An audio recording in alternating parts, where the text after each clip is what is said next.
අනුබුදු හිමි ගුණ සමරන රයිගම්පුර මහා මංගල්‍යගිරි පොසොන් කලාපයේ 2025 මේ මොහොතේ අපි රැඳී සිටින්නේ සුවිශේෂී ස්ථානයක.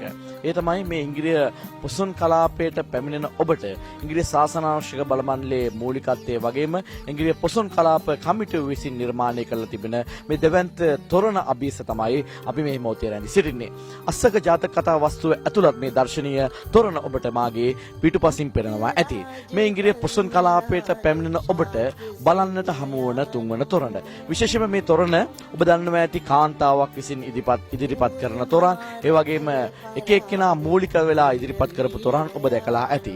මේ තොරණ සුවිශේෂී වන්නේ අපේ හාමුදුරුව නමක් අතින් නිර්මාණය වෙච්ච අපේ හාමුදුරුව නමක් අතින් මේ තොරණ රටාවන් නිර්මාණය වෙච්ච ඒ වගේම මේ රූප නිර්මාණය වෙච්ච සුවිශේෂී තොරණක් තමයි මේ ඉංග්‍රීසි පුරවරයේ මේ අපේ ශාසනාංශ බල මණ්ඩලය හා ඉංග්‍රීසි පොසොන් කලාප කමිටුව මගින් ඉදිරිපත් කරන මේ දර්ශනීය තොරණ. මේ මොහොතේ අපි සම්බන්ධ කරගන්නට කැමති අපේ වැඩසටහනට අපේ සමිත හාමුදුරුව තමයි මේ කටයුත්ත පිටුපස්සේ ඉන්නේ. අපේ සමිත හාමුදුරුව තමයි මේ දර්ශනීය තොරණ නිර්මාණය වෙන්නේ. ඉතින් සමිත හාමුදුරනේ කොහොමද මේ දර්ශනීය තොරණ නිර්මාණය කරන්නේ? හාමුදුරුව කෙනෙක් යතින් මේ වගේ තොරණක් නිර්මාණය වෙනවා කියන්නේ දුර්ලභ කරුණක්. අපේ හාමුදුරුව කොහොමද මේ තොරණ නිර්මාණය කරන්නේ? මොකද එකපාරටම තොරණක් නිර්මාණය කරන්නට හිතුනේ?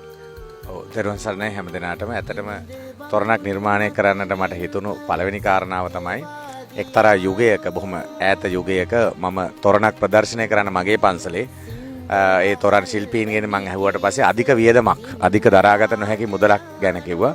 ඉතින් ඒ වෙලාවේ මම තීරණය කරා ඇයි අපිට මේක කරන්න බැරි කියලා. ඉතින් ඒකම තමයි මට අරමුණ උනේ මම කෙටියෙන් කියන්නේ. ඉතින් මේ තොරණේ චිත්‍ර ඇරුණම අනිත් විදුලි රටා ඊළඟට තොරණට අදාළ ශබ්ද පරිපාලනය, තොරණේ කවි විරිදු කීම මේ සියලු දේ සම්බන්ධව මම තමයි මූලික වෙලා ඉන්නේ. පිටපත රචනය, පසුබිම් කතාව පටිගත කිරීම, ඒවා එඩිට් කරන එකේ ඉඳලම සියල්ල කරන්නේ මගේ අතින්. ඒ නිසා මේක මම හිතන්නේ ලංකාවේ සුවිශේෂී දෙයක් වේවි. ලංකාවේ ස්වාමින් වහන්සේ නමක්ගේ අතින් මම ඉදිරියට බලාපොරොත්තු වෙන මේ චිත්‍ර අඳින වැඩෙත් මගේ අතින්ම කරන්න. ඒකට මම දැනට මේ දවස්වල අවශ්‍ය පුහුණු වීම කරගෙන යනවා. ඉතින් ඉදිරියට චිත්‍ර ටික අඳින්නත් මම බලාපොරොත්තු වෙනවා. ඒ නිසා අපේ මගේ ඇඟිලි තුඩු වලින් තමයි මේ රූප රටාවලට විදුලි රටා නිර්මාණය වෙන්නේ. ඒ නිසා මම හිතනවා මේක සුවිශේෂී අවස්ථාවක් වෙනවා. ඊළඟ එක තමයි මේකේ යටි තියෙන අරමුණ තමයි පුතා කියන්න ඕන දෙයක්. අපි මාස්පතා ගමින් ගමට ගිහිල්ලා දුපත් දරුවන්ට පොත් බෙදා දීමේ දැවැන්ත ක්‍රියාවලියක් කරනවා.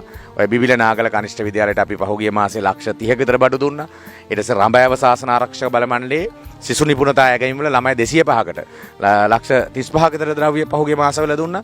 ඉතින් අපි මේ තොරණ කරලා හැම මාසෙකම දැන් අපි මේ ඇසල මේ වැඩසටහන කරලා පොසොන් මාසේ බලාපොරොත්තු වෙනවා ඇඹිලිපිටිය ප්‍රදේශයේ පාසලකට ඒ වගේ දෙවැන්ත මුදලක්. එන මේ තොරණෙන් ලක්ෂ 35ක් අපිට හම්බ වෙන්නේ නැහැ. නමුත් අපි මේ වටපිටාව එකතු කරගන්න මුදල් ටිකත් එක්ක මේ තොරණේ මුදලුත් එකතු කරලා මගේ එකම පරමාර්ථය තොරණ කරලා ලැබෙන මුදල් වලින් රජ වෙන්න නෙමෙයි දුප්පත් දරුවෙකුට පොතක් පතක් අරන් යන එක. සමාජ මෙහෙවරක් කරන අපේ හාමුදුරුවන් කෙනෙක් අපිට මේ මොහොතේ හමු වුණේ. ඉතින් මේ තොරණෙන් හම්බ වෙන මුදල් වලින් දෙවන්ත සමාජ මෙහෙවරක් කරන අපේ හාමුදුරුවන් වහන්සේට ප්‍රාර්ථනා කරනවා තවත් අපේ ශාසනය වෙනුවෙන් මෙවැනි කටයුතු කරන්නට නිදුක් නිරෝගී භාවයේ චිරජීවනයේ උදා වෙන්නට කියලා ප්‍රාර්ථනා කරමින් අපේ හාමුදුරුවන් වහන්සේට ගෞරවනීය පුණ්‍ය අනුමෝදනාව අපි මේ මොහොතේ පුද කරනවා. ඉතින් ඒ වගේම විශේෂයෙන් මතක් කරන්න ඕනේ මේ ස්ථානයේන ඔබට දර්ශනීය තොරණ පබනක් නෙවේ පහන් කූඩු 30කට අධික ප්‍රමාණයක් ඔබට නැරඹීමේ හැකියාව තිබෙන බව අපි ඔබට විශේෂයෙන්ම මතක් කරනවා. ඉතින් ඉංග්‍රීසි පොසොන් කලාපයට පැමිණෙන ඔබ අනිවාර්යයෙන්ම මේ දර්ශනීය තොරණ නරඹන ගමන්ම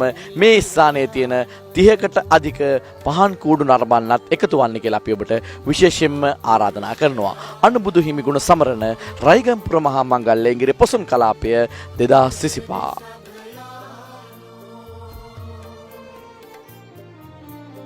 උත්තරීය